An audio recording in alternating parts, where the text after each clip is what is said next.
You're listening to an episode of What on Earth is Going On? This show was originally broadcast on the radio at CFRC 101.9 FM in Kingston, Ontario, Canada. It is now available to you in this format with all spoken content unabridged. For more information, visit wogoshow.com. That's WOEGO show.com. I hope you enjoyed the podcast. Good evening, and welcome to What on Earth is Going On?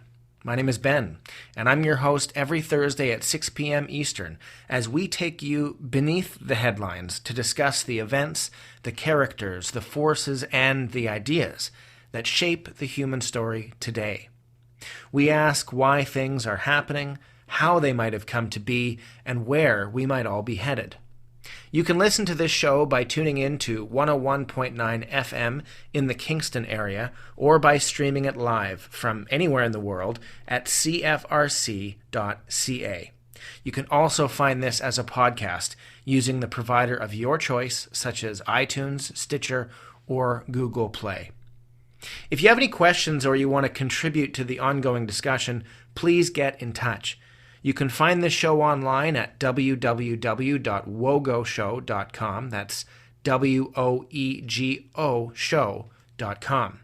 You can link from there to the show on social media as well as listen to this episode and others. I would love to hear your thoughts, so please don't hesitate to make your voice heard.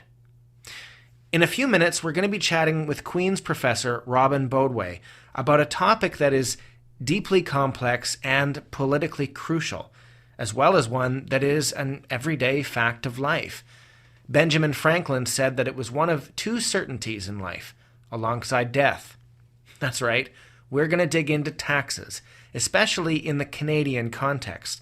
We're going to talk about how taxation relates to other concepts such as federalism and the redistribution of wealth, which is, by the way, both an apparently controversial notion in political debate, but also a fundamental truth of modern government.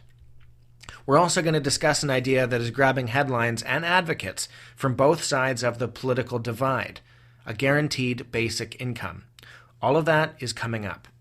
Now, we're talking tonight about taxes because the subject is central to pretty much every single political campaign, including the one that will culminate here in Ontario 1 week from today, on June 7th. One of the key issues dividing all of the parties and their leaders is taxation. The headline point here is that the governing Liberals are going to keep the status quo, except for a hike on what is often called a sin tax on cigarettes. The Progressive Conservatives, or PCs, which up until about a week ago were the frontrunners in this election, they want to cut the corporate and small business tax rates, start a tax rebate program for childcare costs, cut middle-income taxes by as much as 20%, cut income taxes entirely for those earning minimum wage, and eliminate taxes on gasoline worth 10 cents a litre. Those are the consumption and the carbon taxes. Though it hasn't been announced, there is almost zero doubt that the PCs would also cut taxes for the wealthy. Meanwhile, the New Democratic Party, or NDP, now the frontrunners in this election according to recent polling, propose to hike corporate taxes, raise income taxes for higher earners, and implement a tax on luxury vehicles, as well as a foreign buyers or real estate tax similar to the one enacted in BC. Now, one glance at this fits pretty well into the traditional left-right paradigm of politics. The governing center wants to keep things the same, the left wants taxes higher, and the right wants taxes lower. Seeking votes as they do, all parties promise to increase spending, whether it's on free dental care for Ontarians, or new investment for public transportation, or boosts to social programs. Furthermore, none of the parties are willing to say that they will make serious cuts in order to pay for this spending and balance the budget. This is especially problematic for the PCs, who want to drastically reduce revenue generation, increase spending, and not lay off a single public servant. All of this while the province is in consistent deficit and has a growing debt. In fact, unlike the other two major parties, the PCs have yet to release a costed platform. And all of this is interesting because this election was supposed to be defined by the debt and the deficit. It seems to be defined by something else, maybe just change. There is a fourth party in the mix, the Ontario Greens. While there is virtually no chance of the party forming government and only marginal chances of them winning even a single seat, the Greens are worth discussing because of their tax proposal. They want to implement a basic income guarantee. There are many ways to slice it, but the guarantee would be a basic income provided to every Ontarian, regardless of circumstance, that would replace other social programs such as welfare, which are far more complex and therefore more costly to administer. How would the Greens pay for such a massive public program? Apparently through increasing hydro bills, increasing corporate tax rates by just 0.5%, increasing the tax rate on the top 1% by just 1%, and with the housing speculation tax. As you can see, taxes are difficult to comprehend, yet they are predominant, not just in our daily lives, but in the whole operation of government. They play a huge, if misunderstood, role in our elections and thus our democracy. It's therefore incumbent upon us to think it through, not just as taxpayers, but as citizens. If we're going to understand the abnormality of this normalcy, so to speak, then we need to get behind the whole meaning and the purpose of taxes in the first place. Dr. Robin Boadway is an Emeritus Professor of Economics at Queen's University. He is one of Canada's foremost thinkers on tax policy, fiscal federalism, and redistribution, and he is the author, co-author, or editor of 30 books. Dr. Boadway is a long-standing Fellow of the Royal Society of Canada, as well as an Officer of the Order of Canada. Recently, he has conducted research into implementing a basic income guarantee, or BIG, similar to a universal basic income in Canada. Dr. Boadway, thanks very much for having this conversation with me. Very nice to be here, Ben. So there's a number of things that I'd love to pick your brain about today, including redistribution and the challenges of government in a federation like Canada. But I first wanted to start with something that's quite topical right now.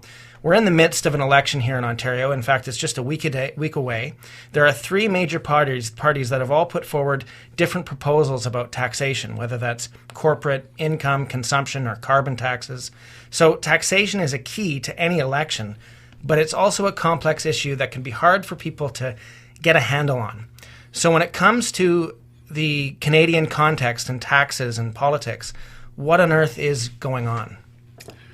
That's a potentially very big question. I like to think about taxes as fulfilling two functions. One is to raise revenue to finance the provision of government goods and services. And in that context, the level of taxation is what's relevant because that determines how big the government is compared with the private sector. And then the second element of taxation is that it's the vehicle through which the government redistributes income from persons who are better off to those who are less well off. And how much you want to redistribute is a matter of personal values. It's also a matter of political judgment. So I've read before something that you've said that redistribution is a principal effect of government in the post-industrial age. What do you mean by that? What is redistribution and why is it so important in modern times? Well, I think if you think of redistribution in the very broad sense, you'll recognize that much of what government does has to do with redistributing in one form or another. For example, think about the public system of health care and education and social services. These are all fundamentally redistributive policies. They either they provide fundamental services to everybody to create equality of opportunity, equality of health, access to health, and they do so in a way that is unrelated to a person's needs. Unrelated to a person's income, rather, but related to a person's needs. Right. A lot of people, when they hear the word redistribution, they think also of socialism. Is that an appropriate link, or is it more complex than that? Well, I think not. I mean, the welfare state that we have today was put in place in the early post-Second World War period, and it essentially took the form of providing massive social programs to help rebuild the economy and to help rebuild people after the Second World War. It was implemented in countries of all sort of political colors. including to some extent the United States. It wasn't just implemented in socialist type countries. Right. So I mean, I think you can think of redistribution as being something which accompanies capitalism in capitalist economy, something that sort of takes the advantages of capitalism and makes them available to everybody in the economy. So a key feature of liberal democracy in the modern context is redistribution, especially when we talk about social programs like healthcare, education, welfare, things like that. I think that's right. I think the motivation for those things is redistribution in the broader sense, by which I mean not just redistribution of income, but also provision of social insurance, provision of equality of opportunity. These are all things that are redistributive in nature. So there are many on the political spectrum, especially on the right, who oppose government intervention of any kind and believe, whether or not they know what they're saying, that government should stay out of redistribution, and that a government should not be taking someone's wealth and giving it to somebody else. Is that, I mean, just in terms of economics, is that even an appropriate argument in a liberal democracy, or are they missing something? No, I don't think so. I think there are sort of two elements involved with opposition to redistribution. One is that some people think that government is just very bad at what they do, whatever it is they do, right. And that when they engage in redistribution, they're bound to do so in a very wasteful way. It's not my position, but that's where some people are coming from. And I think you could probably say that the current leader of the Ontario Conservatives is a little bit like that. I think his view is that government is wasteful, but he's not fundamentally opposed to helping poor people, I would say. Right. It seems like that happens quite often, that someone opposes something that they may not fully understand. Say, I oppose social programs or redistribution of wealth, but not understanding that is the bedrock of the society that we've built and live in. That's right. And I think, in a philosophical sense, you have to think that what the market economy generates for people might look right from the point of view of how much effort you put into getting what you got, but at the same time, a lot of the benefits that higher income people get from their incomes is not something that they themselves are responsible for. It's a consequence of them living in a society with great legal foundations, right. Great education system, and a lot of luck. So, income redistribution to me is partly spreading entitlements around to everybody. Right, and a lot of what we're talking, the key way a government redistributes wealth is through taxation. Would that be correct? That's right. Taxation and the provision of public services. So there's a through line through your work that I've read, that there's sort of two key matrices that we can talk about. One of them is, and you just brought up this point, that government can be seen as either benevolent or wasteful, self-serving or benevolent by many people. The other one is that a government's goal can be either equity or efficiency, and that one is a trade-off of the other. Am I framing that correctly? No, I think you're right. I think that people who argue for smaller government and less redistribution do so on one of two grounds. One is because they think government is wasteful and they're not going to do a very good job. But the other one is, as you mentioned, that there is this trade-off, perceived or otherwise, between redistributive objectives, equity, so to speak, and efficiency, in the sense that the more you tax to redistribute, the more distortions you create in the economy. Right, and I read a paper that you wrote back in 2004 about fiscal federalism, and you said that there's considerable evidence, essentially, that government is, in fact, more benevolent than it is self-serving. Of course, there are elements of government that can be seen as self-serving, but on the whole, government wouldn't do the things it does if it wasn't in some way trying to do the best for the people it serves.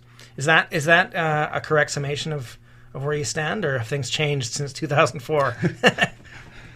No, I have to admit I'm a bit of an optimist when it comes to the ability of government to do things useful for the people. And there are obviously important constraints you have to impose on government and people in government to make sure that they're motivated to do what's in the best interest of citizens. But I sort of think about most people who go into public life, not just politicians, but other people who go into public life, do so partly because they want to do good. I mean, sure, there's some personal benefits that they get from doing it, but I think by and large they do so often at a sacrifice compared with what they might achieve if they stayed in a purely private sector and looked after for themselves only. So, I'm sort of optimistic about the fact that good people are the ones that often go into the public service, and they try to do good works.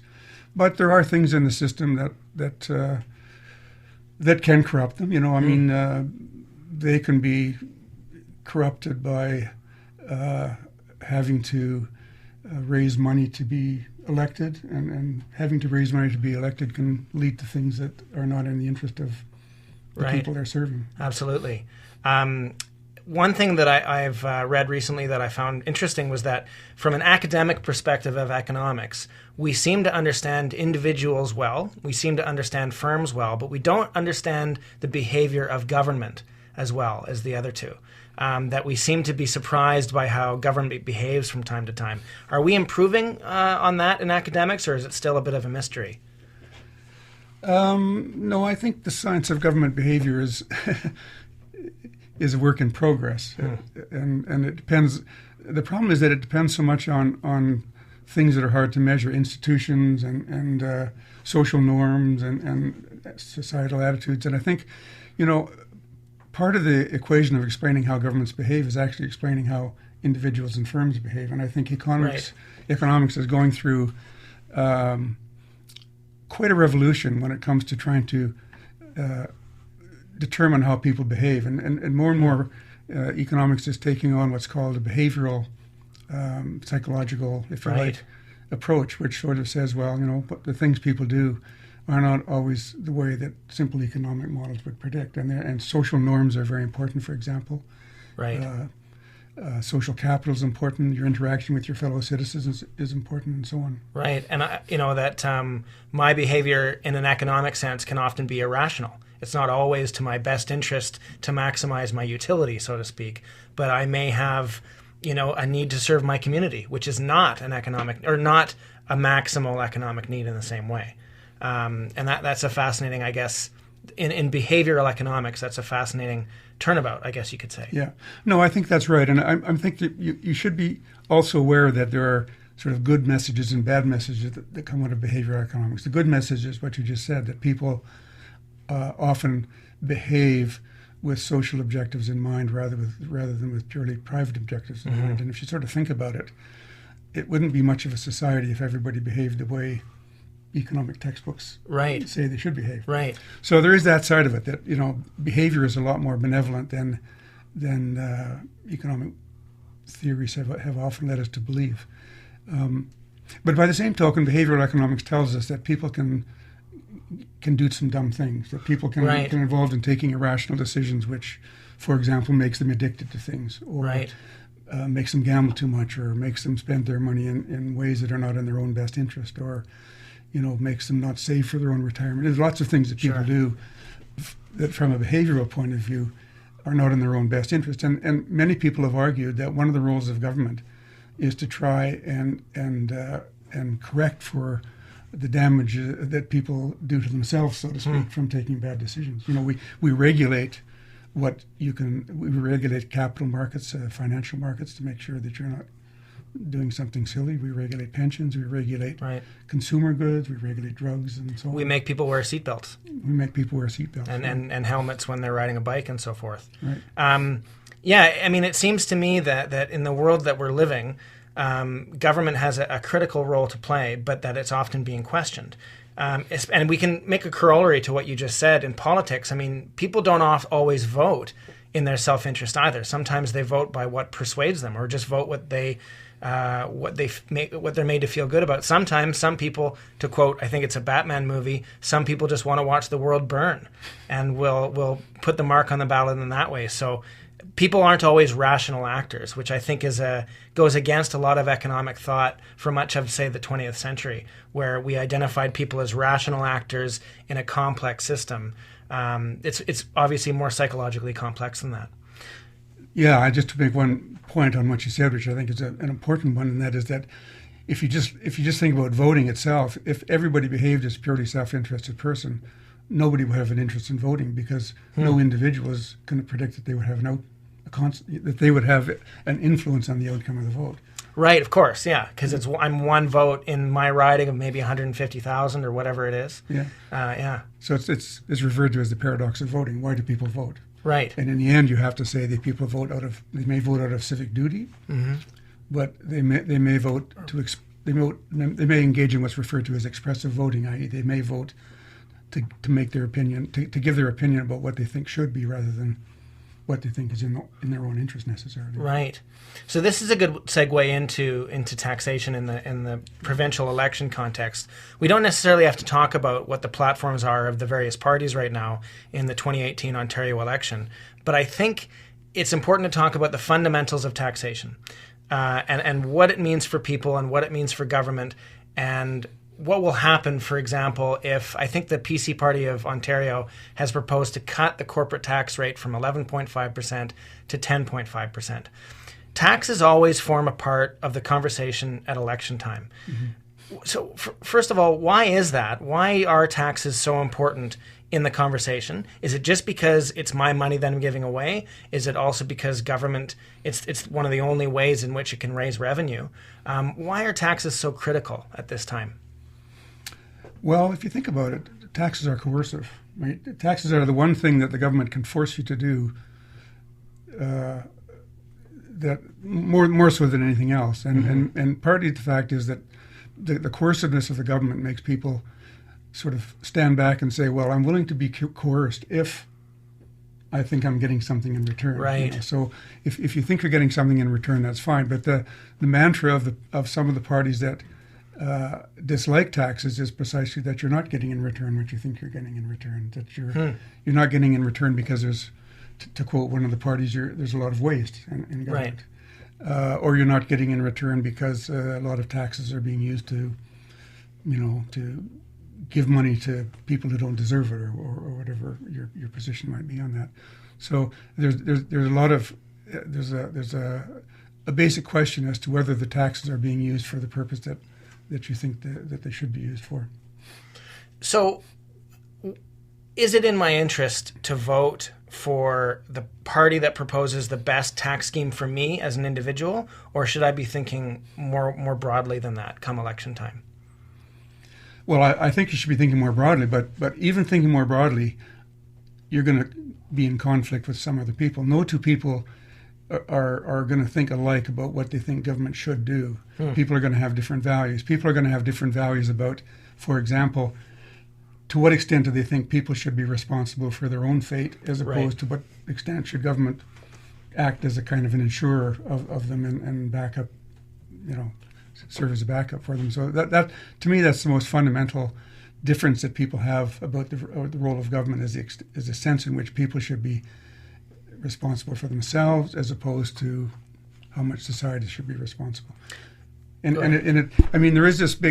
there's a big debate in the economics literature about why is it that there's so much more social insurance and social redistribution in Europe than there is in the United States. Those are the two things that are taken. And the usual answer is, well, in the United States, people think that that outcomes are the responsibility of individuals themselves, whereas in Europe and Canada, I suppose to some extent, people more take the view that how well you succeed in the economy is largely determined by factors beyond your control. So the whole debate is, to what extent are you responsible for your good or bad outcome? Sure. As opposed to what extent is your good or bad outcome dependent on something that's beyond your control, such as, the inheritance you got when you were born, or the genes you were born with, or your IQ, or whatever it might be. Yeah. Right. I think I've watched a video before which placed a bunch of people at a starting point of a race,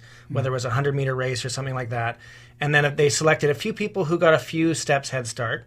I think they asked, are anybody here who is white? You can take 5 steps forward before the start of the race. Right. Anybody here had parents who were educated? You can take another 5 steps forward. Anybody here who doesn't have a student loan? You can take another 5 steps forward. And by the time the race has actually started, there's a handful of people who are pretty close to the finishing line already, and there are people who haven't had a head start at all. And yet we can say, well, everybody gets to run the race. And while that's technically true, the person in the front is much more likely to win than the person who never got any steps forward at all. Is there truth of that even in the Canadian context? Well, I think your statement about a person being 5 steps ahead because of the family that they grew up in, the family circumstances are really quite important in determining life outcomes, and intergenerational transmission of not just of wealth but also of knowledge and attitudes and so on is really, people realize that's quite important. And there's a big field of study that investigates something called intergenerational mobility. Right. Yeah, i.e. the extent to which your outcome is correlated with the outcome of your parents. Right.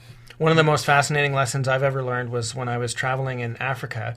I met a doctor who was working in Malawi. And I asked her, what's one of the greatest challenges that you face working as a doctor in Africa? And I was expecting her to say, well, it's HIV, or it's malaria, or it's a lack of resources in hospitals, or mosquito nets, or whatever it might be. But her answer shocked me. She said, the greatest challenge that I face is that people forget to take their medication because they never learned to take their medication when they were growing up. They never learned certain protocols that a person living in Europe or North America would take for granted. Very basic things such as you wake up at the same time every morning and you brush your teeth and then you have breakfast and then you go to school, whatever.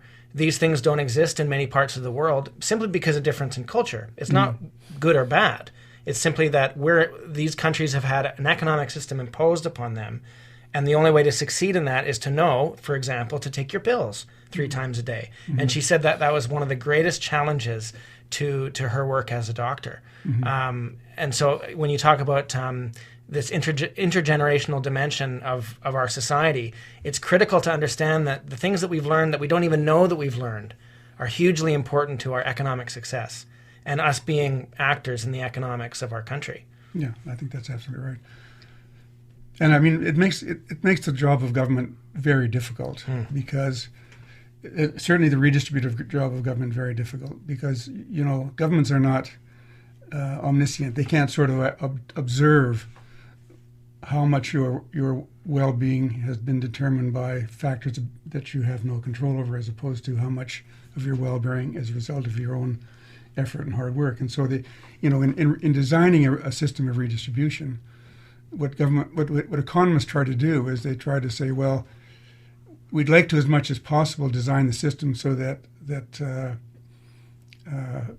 people are rewarded on the basis of their effort, but at the same time, we don't want to disadvantage people who are badly off because they had no opportunity to become better off. Right, of things beyond their control. Beyond their control. And I think we're talking about equality of opportunity. Which is actually written into the Constitution of Canada, I believe, that Canadians deserve not equality of outcome, but equality of opportunity, that all Canadians deserve at least the same chance to succeed from the same starting point, I guess. Or that's the ideal. Yeah, I don't know. It doesn't say it exactly those words. I'm paraphrasing, But no, you're right. There was when the Constitution was reformed in 1982, which is best known for repatriating the Constitution from the UK. There was a clause in there which is really, from a federalism point of view, extremely important, and it's called Section 36. Section 36. Yeah. One of which says that the federal government, in conjunction with the provinces, have a responsibility for ensuring that people have comparable opportunities no matter where they live, and they get access to comparable public services and so on. So, yeah, no, there is that aspect in the Constitution.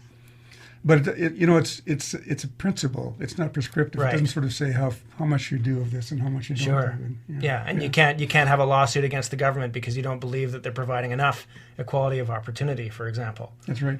Yeah. In fact, there are some countries where you can have a lawsuit against the government for that reason. I'm thinking. Really? Yeah. South Africa is an interesting case. The South African Constitution of 1994, after apartheid ended, and they wrote a constitution with the help of some Canadians, by the way. One of the things they put in the Constitution were rights to adequate housing, adequate water, adequate food, and so on. and these were put in as rights, and people actually could sue the government if they didn't get access to these fundamental rights, economic rights, so to speak. Right. Yeah. I know that Noam Chomsky has written actually about people should have a right to employment, not just the right to work where you please, but you have a right to be given a job, essentially. And that in France, there are many people who believe that is a fundamental right, that you should have a right to work and therefore a right to the compensation for that work. Yeah, I mean, these things are kind of hard to enforce, I would say. But I would agree, yeah. I mean, yeah. What are the challenges that are particular to Canada in terms of federalism? The fact that we have a federal government and then we have 10 provinces, 3 territories, and then, of course, we have municipal governments underneath that. You've written and talked a lot about fiscal federalism and the challenges that are faced to our country because of this dispersion of authority, so to speak. How does this complicate the question? It complicates it in a number of different ways. The simplest way it complicates is in the fact that different provinces have different levels of wealth. Some provinces have oil and gas, some provinces have minerals, some provinces have hydro, some provinces have very little. Right. So that they all have different amounts of wealth, particularly natural resource wealth, different populations and different geographies and so on. But the other way it complicates things is that on efficiency grounds, so to speak, it's many people have argued that provinces and their municipalities are much better placed to deliver basic public services to people, like health, education, social services, and so on. In fact, probably 80% of what provinces do in terms of their budgets is spend on health, education, and welfare. So provinces are redistributive animals, but different provinces have different abilities to provide these services because the average incomes are vary widely across provinces, access to resources, and so on. So the federal government's role, in part, is to enable all provinces to provide comparable levels of public services, and they do so through the system of transfers, the system of equalization payments, the national tax transfer system, which taxes people who are higher income no matter where they live and transfers to lower income no matter where they live. So that, there's a lot of redistribution that goes on across provinces, both through the formal system of transfers the federal government makes to the provinces, but also through the federal income tax transfer system. What's the logic or the argument behind that? So that if I live in Prince Edward Island or Newfoundland, for example, and I believe that my government should be able to provide the same basic services to me as, say, someone in BC or Alberta on the other side of the country, is the idea that we should have one country that looks similar from one side to the other, or is it something else going on? No, you've put your finger on a very contentious point, and probably the most contentious point in the whole practice of federalism, and that is that people who believe in the federal model take as a premise the idea that citizenship entails not just the right to move around and vote and so on, but also entails some kind of social citizenship. The Europeans have a word that they use for this called solidarity. Right. That everybody's entitled to be treated comparably by the public sector no matter where they live. And this entails a value judgment. I mean, to say that people living in Prince Edward Island are entitled to get comparable levels of public services to people living in Calgary is a fairly strong value judgment. Right. And it's a value judgment that is always under strain because it to satisfy that value judgment entails, at the very least, a federal government that is interventionist and is willing to make sure that different provinces are able to provide these public services. Right. But that's sort of the basic premise, and it's actually something that's written into the Constitution. Again, this Section 36 that I mentioned before. One of the parts of Section 36 is what's called the equalization section, which says that the federal government is obliged. I forget exactly how the wording goes. I should know because I've written this down many times. But essentially it says that the federal government is obliged in principle to make sure that to provide equalization transfers so that all provinces can provide reasonably comparable levels of public services at reasonably comparable levels of taxation. That's a statement of principle. It's not something that provinces could probably sue the government for if they didn't satisfy it. It's a matter of principle. Right. But it's a matter of principle which sort of summarizes what has come to be practiced since the equalization system came into being in the early post-war period. But it entails a strong sense of social citizenship that people are somehow entitled to get comparable public services no matter where they live. I mean, within bounds. Sure. You can't be expected to provide similar hospital services to people living in remote areas because it wouldn't be extraordinarily expensive to do so. So there is always a kind of a trade-off. But the principle says that we ought to, as far as we can, enable provinces to be able to provide comparable services to their citizens. It being the case that the services that are provided to citizens are the things that are really important for equality of opportunity and equality of outcomes and so on. Right. So we're talking about various ways that government redistributes wealth, really. We're talking about redistribution amongst provinces in federation, or in confederation or Canadian federalism. But we're also talking about social programs and how wealth is redistributed from, a higher tax bracket for the rich, for example, which allows, no matter what income you are, to access healthcare, send your kids to school, and so forth, and gain other access to other programs that may help you get a leg up.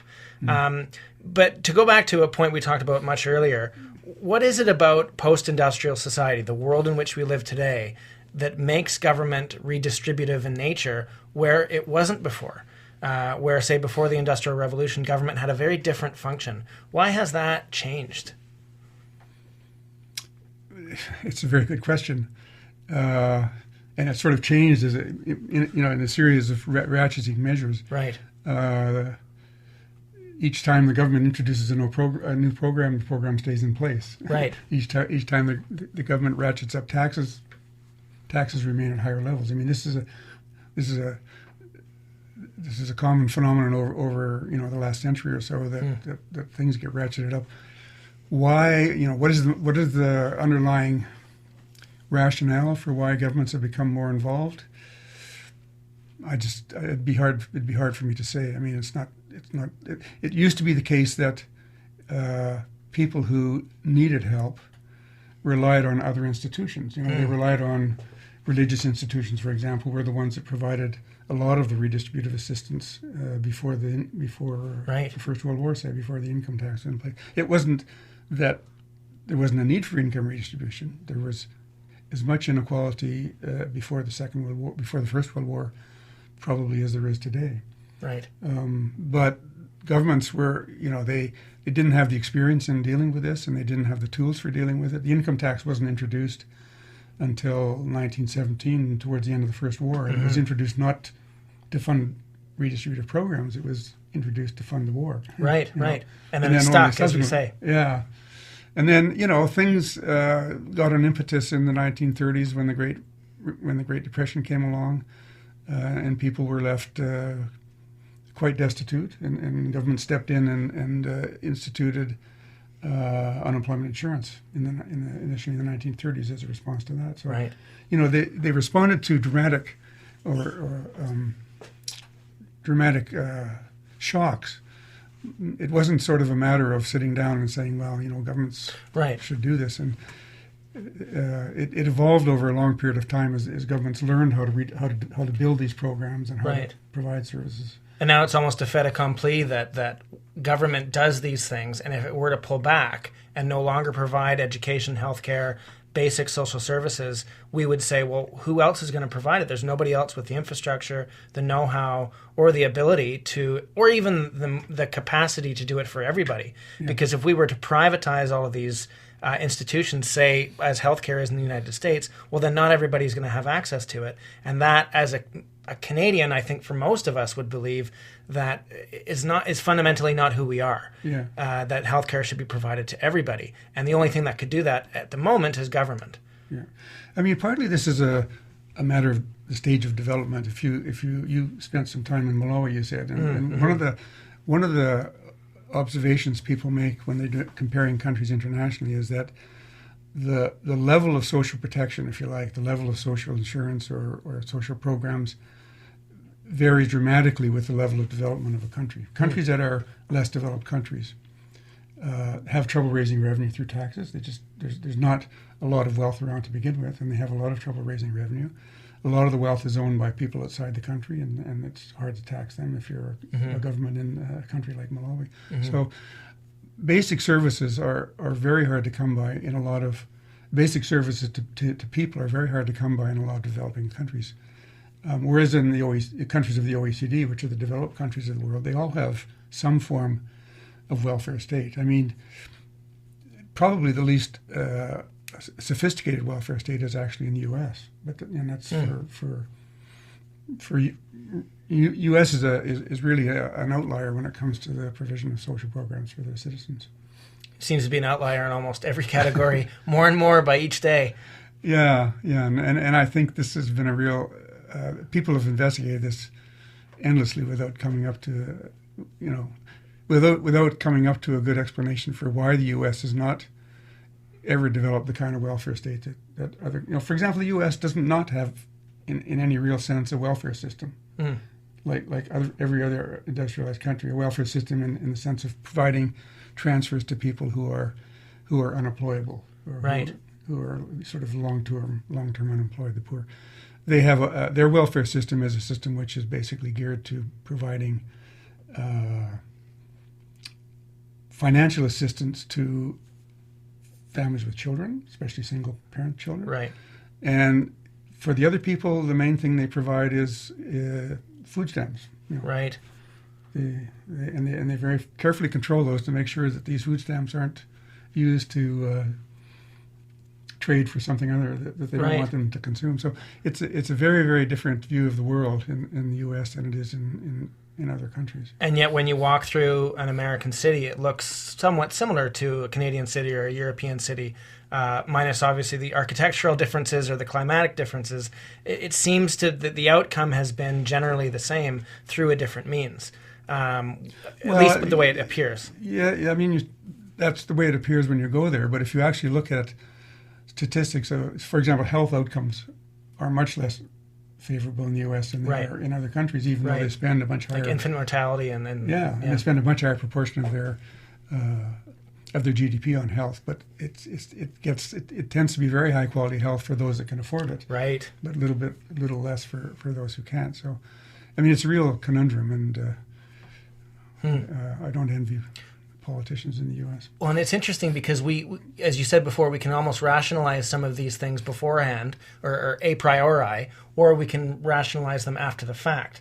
So, if this is the way things are, say in the United States, where not everybody has access to healthcare, and yet healthcare costs are higher per person per capita in terms of GDP in that country, after the fact, we can rationalize that and say, well, each their own. Right? Mm-hmm. Or was that rationalization done before? And I think what you're saying, that we have developed by fits and starts over time into these systems of government and systems of taxation and redistribution. And so the rationalization for it perhaps has often come after the fact, not necessarily before. Yeah. And of course, to be honest, the rest of the world, in some ways, the rest of the world free rides on the U.S. And the U.S., the thing about the U.S. model is it's not very redistributive, but it's very innovative, and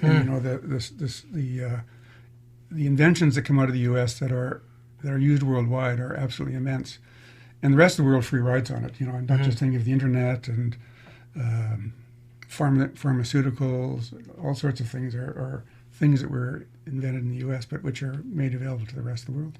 So we do free ride to some extent on what the U.S. does, and so we should probably recognize that. There's one other topic I'd like to bring up, which is related to all of this, but is fascinating in the current modern or current public discourse, which is the you've called it a basic income guarantee. Mm-hmm. Some people call it, and maybe it's slightly different, a universal basic income. And just before I ask the question, there's a pilot project going on right now in Ontario that apparently the PC leader Doug Ford has promised not to cut, which is the largest, I think it's the largest pilot program for a universal basic income in the world. I think there's 4,000 participants, and each of them get, I believe it's $1,600 a month for 3 years, if I'm not incorrect. And so right here in Ontario, we have something happening about a universal basic income. So maybe you could describe what is a UBI, universal basic income, and how is it different from what you've proposed, which is a basic income guarantee? Right. Well, there is a distinction, a formal distinction between a universal basic income, by which people sometimes mean everybody in the society gets a fixed sum of money, no matter whether they need it or not. That's called a universal basic income. Right. A basic income guarantee is somewhat different. A basic income guarantee says, well, everybody in society should at a minimum get a certain level of income. Those who don't need it won't get it, and the way they won't get it is that the basic income that the basic income gets taxed away as you earn more income. So the idea here is that everybody's entitled to a basic income, but if they work, the amount of basic income they get is clawed back depending on how much income they earn. Now, if you think about it, we actually have forms of basic income for segments of the population in Canada right now. We have a basic income for seniors. Right. Seniors get an old age security and guaranteed income supplement. Not all of them get it. Everybody who's senior is entitled to it, but it gets taxed back if they earn income that they earn mainly being income from their pensions. And we have a form of basic income guarantee for children with family, for children. The Canada Child Benefit is a payment that goes to parents of children, and it's clawed back with income. We have a sort of a basic income in the welfare system, but it's not a basic income that proponents of basic income guarantee adhere to, because it's administered in a way that's very demeaning, and entitlement is not unconditional. You have to do certain things to get it, and it depends on A, B, C, D, and E, and you have to, etc. So a universal basic income combines the entitlement to a minimum income of everybody in society with an income testing method that cuts back on the amount that people get the more they earn. And part of this is that if you have a universal basic income implemented, you can eliminate other social programs that are doing somewhat the same thing, like an entitlement. Right. And that it's actually a simpler, more efficient way of doing things. Right. Is that right? That's right. I mean, there's a bit of devil in the detail here, because one of the things about the basic income guarantee, oddly enough, it's a program that's often supported by people on both sides of the political spectrum. Okay? Those who are on the left of the political spectrum will say, okay, the basic income guarantee is one element of a social program to help people. It's a cash transfer element that helps people. It doesn't displace other forms of support like employment insurance, public services, and so on. Whereas those on the right of the spectrum see the basic income, following the arguments of a very well-known proponent of basic income from back in the 1950s called Milton Friedman. I don't know if that name means anything to you. Absolutely. He was the inventor of something that's called the negative income tax, which is essentially a basic income guarantee that everybody was entitled to, that got taxed away as you earned income, but that was viewed as replacing all sorts of other programs, including public services and employment insurance and pensions and that sort of thing. Right. And even in Canada, you have different groups advocating for different forms, or studying different forms, or proposing different forms of basic income guarantee. For example, the Fraser Institute in Vancouver, which is I think you could say a fairly right-wing think tank. Right. They did quite a large study of the cost of running a basic income, and their idea of a basic income was to collapse all transfer programs into a single basic income, including employment insurance, pensions, and all, and services to the poor, and so on. Whereas others who advocate a basic income guarantee focus mainly on the income side of the basic income guarantee, leaving all sorts of other services in place. I think people might be surprised that Milton Friedman would be involved with something like that, because a view of him is that he just said, no, government, stay out of everything, which of course he was far more nuanced than this. But what people think of Friedman was that he just said, no, government should stay out, not intervene in anything except for, say, national defense and maintaining the rule of law. But clearly he believed that it had maybe not a redistributive responsibility, but a responsibility to maintain a basic standard. Yes, I think that's right. And he's a bit of an outlier on the right wing of the political spectrum in being in favor of basic income. Well, if you think about it, one of the major Canadian advocates of basic income guarantee is Hugh Siegel, who's a progressive conservative. And he's sort of he's not advocating it as a Friedman-esque type thing. He's advocating it as a basic income guarantee, which supplants things like welfare schemes, but doesn't supplant public services and unemployment insurance. Right. Gwyn Dyer wrote an article in the Globe and Mail a few days ago saying essentially that Canadians can't quite wrap their head around the concept of a universal basic income or basic income guarantee because they can't quite separate compensation from work. Right. But that things are going to have to change. And so that begs the question, why is this conversation being had now? Why is a UBI or a BIG so critical in the conversation today? Well, I think there are a couple of reasons. One reason is that inequality has increased dramatically in the last couple of decades. There are a lot of technical reasons for that. There was a very famous book recently written by a French economist called Thomas Piketty, which investigated this in some detail. But there's a general agreement that inequality has been increasing rapidly in recent years, that the gains from whatever productivity growth exists are going to high-income people and not going to low-income people. So there's that. There's also the fact that work is becoming much more precarious, so that people are having trouble getting full-time jobs and they're in and out of the labor force. And technology is in some sense displacing jobs, good-paying jobs with machines, and people who have these jobs are being forced into more menial jobs. So these kinds of impetuses are, I think, pushing the agenda of basic income. And the main I think it's easy to see the benefits of basic income. It does provide this kind of backup for precarious work, for growing inequality, for the observation that people who don't have money have bad health outcomes. Right. Their children have bad outcomes. They have bad education outcomes. So if you think of basic income as I do, as a kind of an investment in people, and giving them money is the best way to give them a leg up, giving them the money and letting them have the freedom to spend it. Studies have shown that they actually do spend it fairly responsibly when they get it. So the main issue that one sees in the press, and I think Gwyn Dwyer's article might have been an example of this, is people question the cost. And recent studies have shown that I think we can afford a basic income. We can afford a basic income if we think about it as being a little bit like a tax reform exercise. It's a system of rejigging the tax system so that everybody gets the equivalent of an old age security GIS.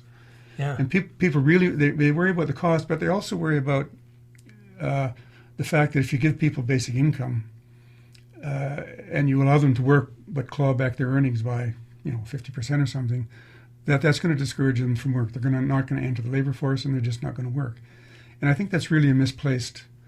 Conception, because basic income involves giving people an amount of income which is no greater than the poverty line. Right. And to imagine that giving people a poverty line of income and them not wanting to earn more, I think it's just mistaken. Right. And it seems to also hit the mark between the two poles that you've talked a lot about in your work, between equity and efficiency, because it would be a more efficient program, which is part of why I think people on the right seem to support it, because it just seems more efficient. Yeah. Well, and one other thing, going back to what we said earlier, I started to second guess your question. Please.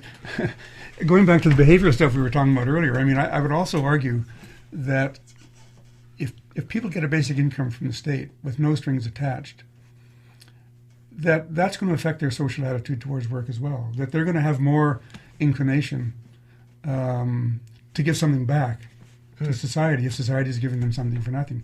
They're no longer going to the welfare system as it stands now makes people feel dependent, and makes people feel that that getting money, that earning money is a burden, because they have to go through the process of convincing the social worker that they can be, they should be entitled to earn income and so on. Right.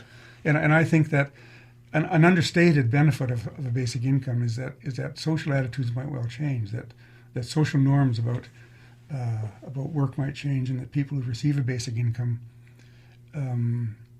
might think of it as, might think that they have an obligation to do something in return. Well, and there are still basic incentives too. Like, just because I'm getting enough to eat and have a roof over my head and have proper health care, I still want more than that in my life. And I think most people would agree with that. That having those basic things just allows me to want more. And so the basic economic incentives that drive the marketplace still exist. They're not taken away by a basic income.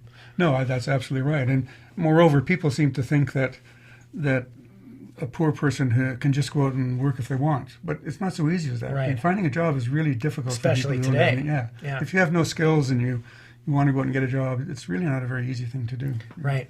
Well, that's unfortunately all the time we have for today. This has been a fascinating conversation. Thanks so much for coming in. Okay, my pleasure, Ben. It's been great. All right. That's our show. Thank you for listening to What on Earth is Going On. We broadcast to you every Thursday at 6 p.m. on CFRC 101.9 FM in Kingston. That's Eastern Time. Remember that all episodes are available as a podcast, and they can be accessed through any podcast provider such as iTunes. You can find episodes like those and more on the website www.wogoshow.com. I would love to get your feedback, your questions, and suggestions, but as always, I hope that you'll keep this conversation going. Now, your quote of the week is some food for thought about what on earth is going on, though it may not seem like it at first. It's a casual admission from U.S. President Donald Trump, and it will strike you at first as flatly obvious. Maybe so obvious that it isn't even worth repeating, let alone discussing, but I ask you to reflect on what now passes as obvious, as non-newsworthy, as boring, amidst the madness of American politics. As Leslie Stahl, the U.S. journalist from CBS News and 60 Minutes, who heard Trump's words that I'm about to repeat, said, "Put that in your head for a minute." Stahl asked Trump, not long after he won the 2016 election, attacking the press is getting tired. Why are you doing this? Trump's response? You know why I do it? I do it to discredit you all and demean you all. So when you write negative stories about me, no one will believe you. What on earth is going on? There's a pithy response. At least on one level, and for one moment, the king of newsmakers gave us some truth. Thanks for listening. Good night. Thank you for listening. For more episodes, visit wogoshow.com, that's WOEGO show.com, or search for What on Earth is Going On in your podcast provider. See you next time.